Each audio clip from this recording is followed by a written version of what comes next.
നമസ്കാരം.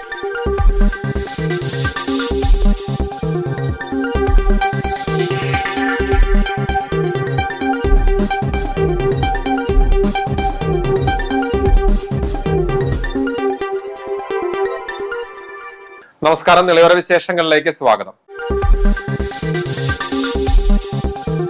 സൗത്ത് തൃത്താല ആടുവളപ്പ് സ്റ്റോപ്പിന് സമീപം ബൈക്കും കാറും കൂട്ടിയിടിച്ചുണ്ടായ അപകടത്തിൽ യുവാവിന് ദാരുണാന്ത്യം. വാവന്നൂർ സ്വദേശി 28 വയസ്സുള്ള കുന്നുംപാറ വളപ്പിൽ സിറാജുദ്ദീനാണ് മരിച്ചത്. കഴിഞ്ഞ ദിവസം വൈകിട്ട് തൃത്താല കൂറ്റനാട് റോഡിൽ ആടുവളപ്പ് സ്റ്റോപ്പിന് സമീപത്തായിരുന്നു അപകടം. തൃത്താല ഭാഗത്തു നിന്ന് കൂറ്റനാട് ഭാഗത്തേക്ക് വരികയായിരുന്ന ബൈക്കും എതിരെ വരികയായിരുന്ന കാറും തമ്മിൽ കൂട്ടിയിടിക്കുകയായിരുന്നു. അപകടത്തിൽ പരിക്കേറ്റ സിറാജുദ്ദീനെ ആദ്യം പട്ടാമ്പിയിലെ ആശുപത്രിയിൽ പ്രവേശിപ്പിച്ചു. തുടർന്ന് ഡോക്ടർമാരുടെ നിർദ്ദേശപ്രകാരം വിദഗ്ധ പരിശോധനകൾക്കായി തൃശൂരിലെ ആശുപത്രിയിലേക്ക് കൊണ്ടുപോകുന്നതിനിടെ ആന്തരിക രക്തസ്രാവം മൂലം അതീവ ഗുരുതരാവസ്ഥയിലാവുകയും പിന്നീട് മരണപ്പെടുകയുമായിരുന്നു. മൃതദേഹം കൂറ്റനാട് കേന്ദ്ര മഹല്ല് ഖബർസ്ഥാനിൽ കബറടക്കി. ചാലിശ്ശേരി കൂറ്റനാട് റോഡിലെ കലുങ്ക് നിർമ്മാണത്തിന് എടുത്ത കുഴിയിൽ വീണ് ബൈക്ക് യാത്രികന് ഗുരുതര പരിക്ക്. പട്ടാമ്പി സ്വദേശി കുറിഞ്ചാമായിൽ വീട്ടിൽ 39 വയസ്സുള്ള നൌഫലിനാണ് പരിക്ക്. ചാലിശ്ശേരി എസ്റ്റേറ്റ് പടിയിൽ ബുധനാഴ്ച രാത്രി 10 മണിയോടെയാണ് അപകടം. പരിക്കേറ്റ യുവാവിനെ പ്രദേശവാസികളും മറ്റു വാഹനങ്ങളിലെ യാത്രക്കാരും ചേർന്ന് കുഴിയിൽ നിന്നെടുത്ത് KPSTA ചാലിശ്ശേരി ആംബുലൻസ് പ്രവർത്തകർ കുന്നംകുളത്തെ മലങ്കര ആശുപത്രിയിൽ പ്രവേശിപ്പിച്ചു. മാസങ്ങളോളമായി റോഡിന്റെ നിർമ്മാണ പ്രവർത്തികൾ നടന്നു വരികയാണെന്നും രാത്രികാലങ്ങളിൽ വരുന്ന വാഹനങ്ങൾക്ക് അപകട സൂചന നൽകുവാൻ തക്കതായ ഒരു തരത്തിലുള്ള സൂചനാ ബോർഡുകൾ സ്ഥാപിച്ചിട്ടില്ലെന്നും പ്രദേശവാസികളും യാത്രക്കാരും ഒരുപോലെ പറഞ്ഞു. റോഡ് നിർമ്മാണ പ്രവർത്തികൾ ഏറ്റെടുത്ത അധികൃതരുടെ അനാസ്ഥയാണ് അപകടത്തിന് കാരണമെന്ന് പരിക്കേറ്റ യുവാവിന്റെ ബന്ധുക്കൾ ആരോപിച്ചു. സംസ്ഥാനത്ത് വൈദ്യുതി പ്രതിസന്ധിയിൽ അല്പം ആശ്വാസം. വൈദ്യുതി ഉപഭോഗം കുറയുന്നു. ഇന്നലെ നിയന്ത്രണം വേണ്ടി വന്നില്ലെന്ന് KSEB അറിയിച്ചു. മഴ പെയ്ത് പലയിടത്തും ചൂട് കുറഞ്ഞത് ആശ്വാസകരമായി. സംസ്ഥാനത്ത് കഴിഞ്ഞ ദിവസം മുതലാണ് അരമണിക്കൂർ വരെ ലോഡ് ഷെഡിംഗ് പ്രഖ്യാപിച്ചത്. വൈകിട്ട് 6 മണി മുതൽ 12 മണി വരെയുള്ള പീക്ക് അവറിലാണ് വൈദ്യുതി നിയന്ത്രണം ഉണ്ടാവുക. പ്രകൃതി ചതിച്ചതിനാലാണ് ലോഡ് ഷെഡിംഗ് എന്നായിരുന്നു വൈദ്യുതി മന്ത്രിയുടെ വാദം. 10 വർഷം നീണ്ട അവകാശവാദങ്ങളുടെ എല്ലാം ഫ്യൂസ് ഊരിയാണ് KSEB വൈദ്യുതി നിയന്ത്രണം പ്രഖ്യാപിച്ചത്. വൈദ്യുതി വിതരണ പ്രസരണ ശൃംഖലയുടെ ആഘാതം ഒഴിവാക്കാൻ നിയന്ത്രണം കൂടിയേ തീരൂ എന്നായിരുന്നു വിശദീകരണം. ഊർജ്ജ സെക്രട്ടറി ഉൾപ്പെടെ പങ്കെടുത്ത KSEB ഉന്നതതല യോഗത്തിലായിരുന്നു ഈ തീരുമാനമുണ്ടായത്. കൂറ്റനാട് കലവറയുടെ 7ാം വാർഷികവും ഗ്രന്ഥശാല സംഘത്തിന്റെ അംഗീകാരത്തോടെ പ്രവർത്തിക്കുന്ന വായനശാലയുടെ വാർഷികവും മെയ് 8, 9, 10 തീയതികളിൽ വിവിധ പരിപാടികളോടെ നടക്കുമെന്ന് ഭാരവാഹികൾ വാർത്താ സമ്മേളനത്തിൽ അറിയിച്ചു. കലവറ ഓരോ വർഷവും നടത്തുന്ന കാർഷിക കല ഉത്സവമാണ്. കാർഷിക കലയുത്സവം എന്നുവെച്ചാൽ കലവറ പ്രധാനമായിട്ടും ലക്ഷ്യമിടുന്നത് ജൈവ കൃഷിയും അതുപോലെ തന്നെ സാംസ്കാരിക പ്രവർത്തനങ്ങളും ഒന്നിച്ചു കൊണ്ടുപോകുക എന്നുള്ള നിലയിൽ. അപ്പം അങ്ങനെ അതാണ് കാർഷിക കലയുത്സവം എന്ന പേരിൽ ഓരോ വർഷവും നമ്മൾ വാർഷികം ആഘോഷിക്കുന്നത്. ഈ വർഷം നമ്മൾ ഉർവി എന്ന പേരിലാണ് കാർഷികാഘോഷം സംഘടിപ്പിച്ചിട്ടുള്ളത്. വാർഷികം കഴിഞ്ഞ 18-ാം തീയതി മുതൽ ബലത്തിൽ തുടങ്ങിക്കഴിഞ്ഞിരിക്കുന്നു. കാരണം കുട്ടികളുടെ 21 ദിവസത്തെ നാളെ ക്യാമ്പാണ്. 22 കുട്ടികളുണ്ട്. അത് 9 വിദ്യാഭ്യാസ സ്ഥാപനങ്ങളിൽ നിന്നുള്ള കുട്ടികളാണ് അവിടെ ക്യാമ്പിന് നാടകം ചെയ്തുകൊണ്ടിരിക്കുന്നത്. ഉർവി എന്ന പേരിലാണ് കാർഷിക കലയോത്സവം നടത്തുന്നത്. കലവറ ചിൽഡ്രൻസ് ഗ്രൂപ്പിന്റെ 21 ദിവസം നീണ്ടുനിൽക്കുന്ന നാടക പരിശീലന ക്യാമ്പ് ഇപ്പോൾ നടന്നുവരുന്നുണ്ട്. 9 വിദ്യാലയങ്ങളിൽ നിന്നായി 22 കുട്ടികൾ ക്യാമ്പിൽ പങ്കെടുക്കുന്നുണ്ട്.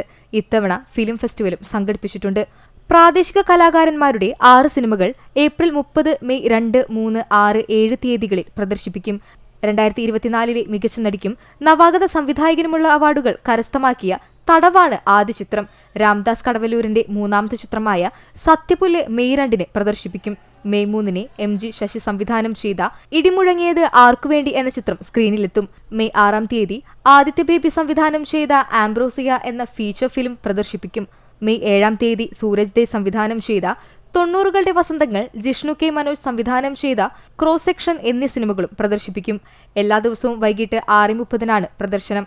പ്രദർശനങ്ങൾക്ക് ശേഷം ഓരോ സിനിമയുടെയും സംവിധായകരും പിന്നണി പ്രവർത്തകരുമായിട്ടുള്ള സംവാദം ഒരുക്കിയിട്ടുണ്ട്. കലയോത്സവത്തിന്റെ വിളംബര ഘോഷയാത്ര മെയ് 8 4 മണിക്ക് നടക്കും. പെരിങ്ങോട് സ്കൂൾ പഞ്ചവാദ്യ സംഘം നേതൃത്വം നൽകും. തുടർന്ന് 5 മണിക്ക് നടക്കുന്ന സാംസ്കാരിക സമ്മേളനം സിനിമാ നടനും എഴുത്തുകാരനുമായ VK ശ്രീരാമൻ ഉദ്ഘാടനം ചെയ്യും. Thrithala block panchayat president PR Kunhunni അധ്യക്ഷനാകും. ഫോക്ലോർ കലാകാരൻ സുബ്രഹ്മണ്യൻ കക്കാട്ടിരിക്കെ കലവറയുടെ തെളിച്ചം അവാർഡ് സമ്മാനിക്കും. ഗാനരചയിതാവ് ചന്ദ്രശേഖരൻ ഏങ്ങണ്ടിയൂർ മുഖ്യാതിഥിയായി പങ്കെടുക്കും. തുടർന്ന് നാടൻ പാട്ടുകൾ, കോൽക്കളി, ഗ്രൂപ്പ് ഡാൻസ്, മാപ്പിളപ്പാട്ട്, തിരുവാതിരക്കളി, ആറങ്ങോട്ടുകര കലാപാഠശാലയുടെ നാടകം എന്നിവ അരങ്ങേറും. മെയ് 9 ശനിയാഴ്ച രാവിലെ 9 മണി മുതൽ ഭിന്നശേഷി സൗഹൃദ സമ്മേളനം നടക്കും. വൈകുന്നേരം 6 മണിക്ക് കവി ആലങ്കോട്ട് ലീലാകൃഷ്ണന്റെ പ്രഭാഷണവും ഉണ്ടാകും. തുടർന്ന് വീരനാട്യം, നൃത്യങ്ങൾ, 2 നാടകങ്ങൾ എന്നിവയും ഉണ്ടാകും. മെയ് 10 ഞായറാഴ്ച രാവിലെ 8 മണി മുതൽ രോഗം തരാത്ത ഭക്ഷണം പാചക പരിശീലനം നടക്കും. ഉച്ചയ്ക്ക് പ്രകൃതി സദ്യയുമുണ്ടാകും. വൈകുന്നേരം 5:30 നടക്കുന്ന സമാപന സമ്മേളനം ജില്ലാ പഞ്ചായത്ത് അംഗം TK സുനിൽകുമാർ ഉദ്ഘാടനം ചെയ്യും. പട്ടിത്തറ ഗ്രാമപഞ്ചായത്ത് പ്രസിഡന്റ് ശശിരേഖ അധ്യക്ഷയാവും. രാത്രി 7 മണിക്ക് classical dance, cinematic dance, cult അവതരിപ്പിക്കുന്ന നാടകം എന്നിവ അരങ്ങേറുമെന്ന് കലവറ ചെയർമാൻ CS ഗോപാലൻ, കലവറ വായനശാല പ്രസിഡന്റ് M രഘുനാഥൻ, കലവറ ട്രസ്റ്റി ബ്രാൻഡ് മെമ്പർ അരുൺലാൽ എന്നിവർ അറിയിച്ചു. പള്ളിപ്പുറം സർവീസ് സഹകരണ ബാങ്കിൽ നിന്ന് വിരമിക്കുന്ന P സനിൽകുമാറിന് യാത്രയയപ്പ് നൽകി. പരുതൂർ പഞ്ചായത്ത് പ്രസിഡന്റ് അഡ്വക്കേറ്റ് നിഷ വിജയകുമാർ യാത്രയയപ്പ് സമ്മേളനം ഉദ്ഘാടനം ചെയ്തു. 3 പതിറ്റാണ്ടോളം കാലം പള്ളിപ്പുറം സർവീസ് സഹകരണ ബാങ്കിൽ വിവിധ തസ്തികകളിൽ സേവനമനുഷ്ഠിച്ച് വിരമിക്കുന്ന ബ്രാഞ്ച് മാനേജർ P സനിൽകുമാറിന് ബാങ്ക് ഭരണസമിതിയുടെയും ജീവനക്കാരുടെയും നേതൃത്വത്തിൽ ഹൃദ്യമായ യാത്രയയപ്പ് നൽകി. കൊടിക്കുന്ന് റെഡ് സ്റ്റാർ ഓഡിറ്റോറിയത്തിൽ നടന്ന ചടങ്ങ് പരുതൂർ ഗ്രാമപഞ്ചായത്ത് പ്രസിഡന്റ് അഡ്വക്കേറ്റ് നിഷ വിജയകുമാർ ഉദ്ഘാടനം ചെയ്തു. മനസ്സിനൊപ്പം സഞ്ചരിക്കാൻ ആ സമയത്തൊക്കെ സനി സഹായിച്ചിട്ടുണ്ട്. നമ്മളെ ഒന്ന് പിക്കപ്പ് ചെയ്ത് കൊണ്ടുവരാൻ ഒരു മാനസികമായി നമുക്കൊരു വല്ലാത്ത സപ്പോർട്ട് തന്ന് ഇങ്ങനെ എന്താ പറയാ, അതിന്ന് റിക്കവർ ചെയ്ത് വരാൻ ഒരുപാട് സഹായിച്ചൊരു വ്യക്തിയാണ് സനി. ഇപ്പോൾ ആ സമയത്തൊന്നും എനിക്ക് ബാങ്കിന്റെ ജഡം പോയതിനു ശേഷം ബാങ്കിന്റെ ലീഗൽ അഡ്വൈസറായിട്ട് നിയമിതയായി എങ്കിൽ പോലും ബാങ്കുമായി നേരിട്ട് സമ്പർക്കപ്പെടേണ്ട ഒരു ആവശ്യവും എനിക്ക് അതുവരെ വന്നിട്ടുണ്ടായിരുന്നില്ല. ഇപ്പൊ പഞ്ചായത്തിലേക്ക് നമ്മൾ ആക്റ്റീവായിട്ട് വന്നപ്പോഴാണ് എന്തെങ്കിലും ആവശ്യത്തിൽ നമ്മൾ പോയി വരുന്ന ഇടയ്ക്ക് ബാങ്കിൽ കയറേണ്ട ഒരു ആവശ്യം വരുന്നത്. അതുവരെയൊക്കെ നമുക്ക് എന്ത് ആവശ്യം ഉണ്ടെങ്കിലും സനിയോട് ഒന്ന് വിളിച്ചു പറഞ്ഞാൽ സനി രാവിലെ വീട്ടിൽ വരും, അല്ലെങ്കിൽ വൈകുന്നേരം വീട്ടിൽ വരും. നമുക്ക് എന്താണോ വേണ്ടതെന്ന് വെച്ചാൽ അത് ചെയ്തു തന്ന് കൊണ്ടുവന്ന് പൈസയാണെങ്കിൽ പൈസ, അല്ലെങ്കിൽ ബാക്കി എന്ത് ആവശ്യമാണെങ്കിലും ഇപ്പൊ വേറെ എന്ത് ആവശ്യമാണെങ്കിലും അത് നടത്തി തന്നിരുന്നു. അതുകൊണ്ട് തന്നെ എനിക്ക് ബാങ്കുമായി ബന്ധപ്പെട്ടുകൊണ്ടുള്ള ഒരു ബുദ്ധിമുട്ടുകൾ ഞാൻ അതുവരെ ഇന്നുവരെയും ഞാൻ അറിഞ്ഞിട്ടില്ല. ഇപ്പോഴും ഒരു FD റിന്യൂ ചെയ്യണമെന്നുണ്ടെങ്കിൽ സനി വിളിച്ചു കഴിഞ്ഞാൽ സനി വീട്ടിൽ വരുന്നു, അത് കൊണ്ടുപോകണം. ഇപ്പോഴാണ് ഞാൻ ഡയറക്റ്റ് ആയിട്ട് ബാങ്കിനെ അപ്രോച്ച് ചെയ്യാൻ തുടങ്ങിയത്. അപ്പൊ അത്രയും ഒരു ബന്ധം സനിയായിട്ടുണ്ടായിരുന്നു എന്നുള്ളത് കൊണ്ട് തന്നെ സനിയുടെ ഈ റിട്ടയർമെന്റ് ഫംഗ്ഷനിൽ ഉദ്ഘാടനം ചെയ്ത് സംസാരിക്കുക എന്ന് പറയുന്നത് അതൊരു വലിയ പ്രിവിലേജ് ആയിട്ട് ഞാൻ കാണുകയാണ്. ബാങ്ക് പ്രസിഡന്റ് M മോഹൻദാസ് അധ്യക്ഷനായി. സർക്കിൾ സഹകരണ യൂണിയൻ ചെയർമാൻ NP വിനയകുമാർ ഉപഹാര സമർപ്പണം നടത്തി. തുടർന്ന് ഭരണസമിതി സ്റ്റാഫ്, KCEU എന്നിവരുടെ ഉപഹാരങ്ങളും കൈമാറി. Secretary PP Kunhali, grama panchayat vice president KC Ali Iqbal, block panchayat അംഗം M Sankarankutty, PK ചെല്ലുകുട്ടി, T Sudhakaran, KP Anilkumar, PK Babu, P Sheela, CP Subramanian എന്നിവർ സംസാരിച്ചു. യാത്രയപ്പിന് P സനിൽകുമാർ മറുമൊഴി നൽകി. ചീഫ് അക്കൗണ്ടന്റ് തസ്തികയിൽ ബാങ്കിന്റെ കാരമ്പത്തൂർ ബ്രാഞ്ചിൽ മാനേജരായി സേവനമനുഷ്ഠിക്കവെയാണ് സർവീസിൽ നിന്നും വിരമിക്കുന്നത്. ഞാങ്ങാട്ടിരി ഭഗവതി ക്ഷേത്രത്തിലെ ഉത്സവത്തിന് നാളെ സമാപനമാകും. ഉത്സവാഘോഷങ്ങളുടെ ഭാഗമായി വിവിധ കലാപരിപാടികളും നടക്കും. ഞാങ്ങാട്ടിരി ബോധിക്ഷേത്രത്തിൽ നടത്തിവരുന്ന ഉത്സവാഘോഷങ്ങൾ നാളെ സമാപിക്കും. ക്ഷേത്രതന്ത്രി ആഞ്ഞം മധുസൂദൻ നമ്പൂതിരിപ്പാടിന്റെയും അണ്ടലാടി പരമേശ്വരൻ നമ്പൂതിരിപ്പാടിന്റെയും മുഖ്യ കാർമ്മികത്വത്തിലാണ് ക്ഷേത്രത്തിൽ ഉത്സവാഘോഷ ചടങ്ങുകൾ നടത്തി വരുന്നത്. സമാപന ദിവസമായ വെള്ളിയാഴ്ച രാവിലെ വിശേഷ പൂജകൾ, വൈകിട്ട് വലിയ ആറാട്ട് എന്നിവ നടക്കും. രാവിലെയും വൈകുന്നേരം വിവിധ കലാപരിപാടികളും ഒരുക്കിയിട്ടുണ്ട്. ക്ഷേത്രത്തിൽ വ്യാഴാഴ്ച രാവിലെയും വിവിധ കലാപരിപാടികൾ അരങ്ങേറി. അപകടത്തിൽപ്പെട്ട സുഹൃത്തിന്റെ ജീവൻ രക്ഷിക്കാൻ സ്വന്തം ജീവൻ പണയപ്പെടുത്തി കിണറ്റിലിറങ്ങിയ മുസ്തഫ ഇപ്പോൾ നാടിന്റെ നായകനാണ്. കിണറ്റിൽ വീണ ആടിനെ രക്ഷിക്കാനിറങ്ങി ശ്വാസം മുട്ടി അവശനിലയിലായ VV ബഷീറിനാണ് അയൽവാസിയും സുഹൃത്തുമായ മുസ്തഫ രക്ഷകനായത്. ന്യൂബസാറിന് സമീപം കഴിഞ്ഞ ദിവസമായിരുന്നു നാടിനെ നടുക്കിയ ഈ സംഭവം. തന്റെ വീടിന് സമീപത്തെ കിണറ്റിൽ ആട് വീണതറിഞ്ഞാണ് ബഷീർ രക്ഷാപ്രവർത്തനത്തിന് മുതിർന്നത്. കയറിൽ കെട്ടി താഴേക്കിറങ്ങിയ ബഷീർ കിണറ്റിലെ ഓക്സിജന്റെ കുറവ് മൂലം പെട്ടെന്ന് അവശനാവുകയായിരുന്നു. ശ്വാസമെടുക്കാൻ ബുദ്ധിമുട്ടി പ്രാണവായുവിനു വേണ്ടി പിടയുന്ന ബഷീറിനെ കണ്ടതോടെയാണ് മുസ്തഫ ഒട്ടും വൈകാതെ രക്ഷാപ്രവർത്തനത്തിന് ഇറങ്ങുന്നത്. മറ്റൊരു കയറിന്റെ സഹായത്തോടെയാണ് കിണറ്റിലിറങ്ങിയ മുസ്തഫ അബോധാവസ്ഥയിലാകാറായ ബഷീറിനെ സുരക്ഷിതമായി കെട്ടിയുറപ്പിച്ചു. മുകളിലുണ്ടായിരുന്നവർ കയർ വലിച്ചു കയറ്റിയപ്പോൾ താഴെ നിന്ന് താങ്ങായി മുസ്തഫയും ഒപ്പം നിന്നു. കിണറ്റിൽ നിന്നും പുറത്തെത്തിച്ച ബഷീറിനെ ഉടൻ തന്നെ ആശുപത്രിയിലെത്തിച്ച് വിദഗ്ധ ചികിത്സ നൽകിയതിനാൽ വലിയൊരു അപകടം തന്നെ ഒഴിവായി. എന്നാൽ കിണറ്റിൽ വീണ ആടിനെ രക്ഷിക്കാനായില്ല. മിഞ്ഞാന്നാണ് ഇതിൽ ഇങ്ങനെ സംഭവം ഉണ്ടായത്. ഒരാട് കിണറ്റിൽ വീഴും. അപ്പോൾ ബഷീർക്ക് ആടിനെ എടുക്കാൻ വേണ്ടി ഇറങ്ങാണ്. ഞങ്ങൾ വരുന്ന സമയത്ത് ഇതിൽ ബഷീർക്ക് ശ്വാസം കിട്ടാതെ ആ കുടുങ്ങി നിൽക്കുന്നു. പെട്ടെന്ന് ഞങ്ങൾ ഇറങ്ങി ബഷീർഖാനെ പെട്ടെന്ന് കയറ്റി ഹോസ്പിറ്റലിൽ എത്തിച്ച് ഓക്സിജനൊക്കെ കൊടുത്ത് ബഷീർഖാനെ ട്രിപ്പൊക്കെ ഇട്ട് കൊടുന്ന് ബഷീർക്ക് കുഴപ്പമില്ലാതപ്പോൾ അൽഹംദുലില്ലാഹ് ഇരിക്കുന്നത്. 4 ആളോട് ഭാഗത്ത് ഒതുങ്ങിയിരിക്കുകയായിരുന്നു. അപ്പോൾ ഒരാൾ ഓടി വന്നു. പിന്നെ ഒരാൾ കിണറ്റ് വീണിട്ടുണ്ടെന്ന് പറഞ്ഞു. ബഷീർ പറഞ്ഞ ആൾ കിണറ്റിൽ വീണെന്ന് പറഞ്ഞു. അപ്പോൾ ഞങ്ങൾ 4 പേരും കൂടി അവിടെ നിന്ന് ഓടി വന്ന് നോക്കുമ്പോൾ ഈ കയറിൻ്റെ മുകളിൽ കുടുങ്ങി കിടക്കുക. അങ്ങനെ ഞാൻ പിന്നെ ഈ മുസ്തഫ അപ്പുറത്തൂടെ ഇറങ്ങി, ഞാൻ അപ്പുറത്തൂടെ ഇറങ്ങാൻ പറ്റും. പക്ഷേ ഇവിടെ ഇറങ്ങാൻ പറ്റില്ല. മുസ്തഫ അപ്പത്തിന് ഇറങ്ങി അടിയിൽ എത്തിക്കഴിഞ്ഞു. അത് എത്തിക്കഴിഞ്ഞു. ഓനതിനെ പിന്നെ അവിടെ അപ്പം ഞാൻ മുകളിൽ നിന്നിട്ട് പറഞ്ഞു, ഒരു കാര്യം ചെയ്യും, പെട്ടെന്ന് അവൻ്റെ അരയിൽ കയറ് കെട്ടി പറഞ്ഞു. അരയിൽ കയറ് കെട്ടി പിന്നെ ഓനെ കയറ്റി. അപ്പത്തിന് മുസ്തഫ പറഞ്ഞു ശ്വാസം മുട്ടിട്ട് പറഞ്ഞു. അപ്പോൾ ഓനോടും പിന്നെ പറഞ്ഞു വേഗം കയറിക്കോ എന്ന് പറഞ്ഞു. ഓന് കയറി. ഓൻ ഇവിടെ മേലത്ത് നോക്കുമ്പോൾ ഓന് വലിയ കുഴപ്പമൊന്നും ഉണ്ടായില്ല. പക്ഷെ ഓൻ പെട്ടെന്ന് ഓനെ പിന്നെ താഴത്തേക്ക് ഇറങ്ങിയ കാരണം രക്ഷപ്പെട്ടു പോയി. 2 മിനിറ്റ് കൂടി കഴിഞ്ഞാൽ ആളുടെ പരിപാടി കഴിഞ്ഞിരുന്നു. വിവിധ ആവശ്യങ്ങൾ ഉന്നയിച്ച് വിളയൂർ കൃഷിഭവനിലേക്ക് കർഷകരുടെ മാർച്ച് സംഘടിപ്പിച്ചു. കർഷക സംഘത്തിന്റെ ആഭിമുഖ്യത്തിലായിരുന്നു സമരം.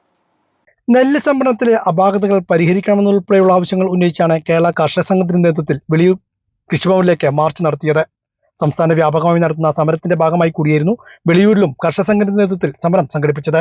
പേരൂർ സെന്ററിൽ നിന്നും പ്രകടനമായാണ് കർഷകർ മാർച്ചിൽ അണിനിരന്നത്. കർഷക സംഘം area treasurer K Murali March ഉദ്ഘാടനം ചെയ്തു. ഈ പഞ്ചായത്തിലെ എല്ലാ ഉദ്യോഗസ്ഥന്മാർക്കും കൃത്യമായിട്ട് ശമ്പളം കൊടുത്തല്ലോ. അപ്പൊ നിങ്ങൾ കരുതൻ ട്രഷറിന്നാണ് ഉദ്യോഗസ്ഥന്മാർക്ക് ശമ്പളം.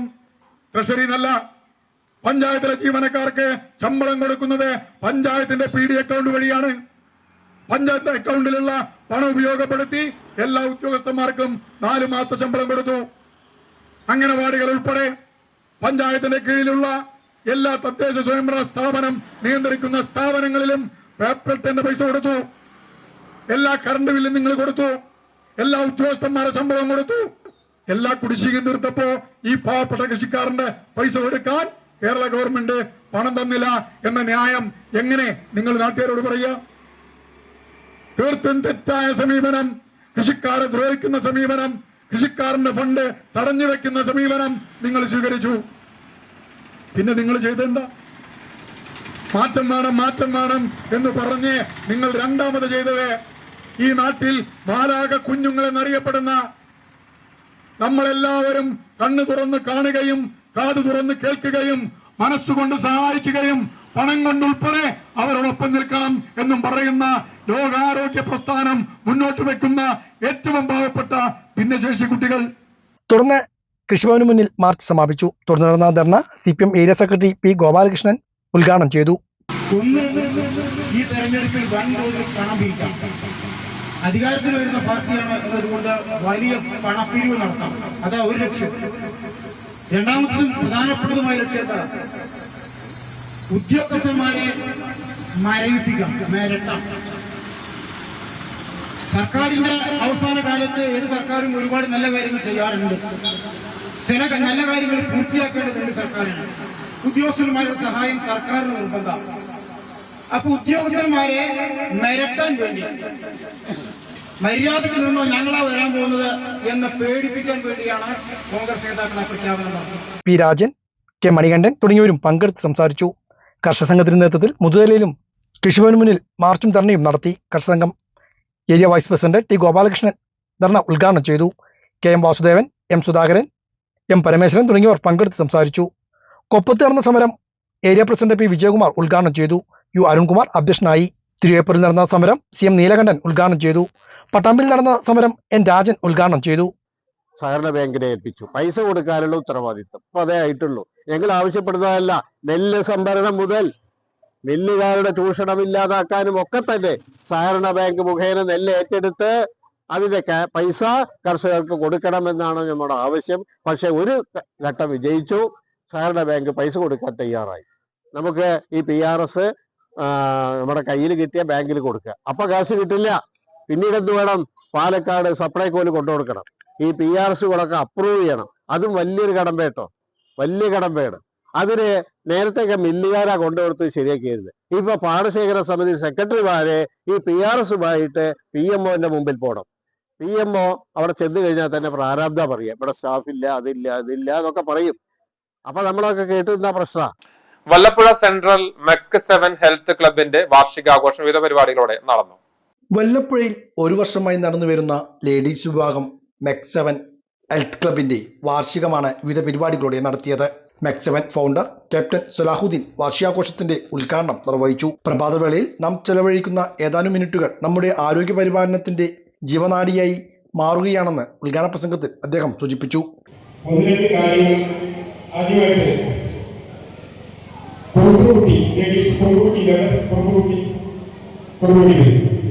പിന്നെ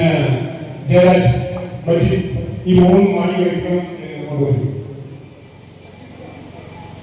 അപ്പോ വെബ്സൈറ്റ് ആരംഭിച്ച് 1 വർഷം കഴിഞ്ഞു അല്ലേ? ജീവിതത്തിൽ വലിയ വലിയ മാറ്റങ്ങൾ നിങ്ങൾക്ക് സാധ്യമായിട്ടുണ്ട്. സാമൂഹികമായിട്ടും മാനസികമായിട്ടും ഫാമിലി തലത്തിലൊക്കെ നിങ്ങൾക്ക് വലിയ മാറ്റങ്ങൾ നിങ്ങൾക്ക് വെബ്സൈറ്റ് വഴി സാധ്യമായിട്ടുണ്ട്. ആണോ?